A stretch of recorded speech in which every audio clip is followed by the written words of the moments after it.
Hali ya hofu na wasiwasi ya tanda hapa jijini Nairobi kwa familia ya Rais William Samoei Ruto akizirai na kuanguka chini huku akikimbishwa hospitalini. Karibu kwenye taarifa zetu na kuomba uchukue sekunde yako moja upige subscription.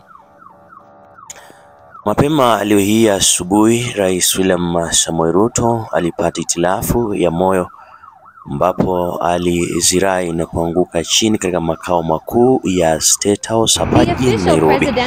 Hata hivyo, madaktari wake wa nyumbani walichukua hatua ya moja kwa moja na kumkimbisha hospitalini katika hospitali ya Mbagathi hapa jijini Nairobi ili apate matibabu ya haraka sana iwezekanavyo.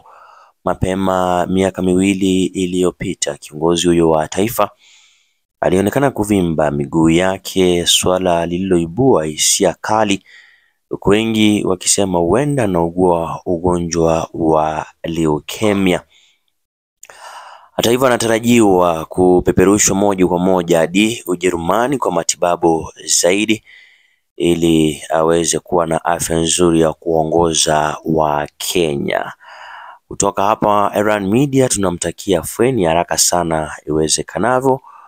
Kipindi hiki taifa linaendelea kushuhudia maandamano kutoka kila kona. Labda wamempa pressure kiongozi wa upinzani, naye akisema atalisaini kutoka na mkataba ambayo walisaini kutokana na abductions, utekaji nyara wa vijana na mauaji ya kiolela. Ndizo taarifa za hivi sasa, narejea na matukio mengine zaidi.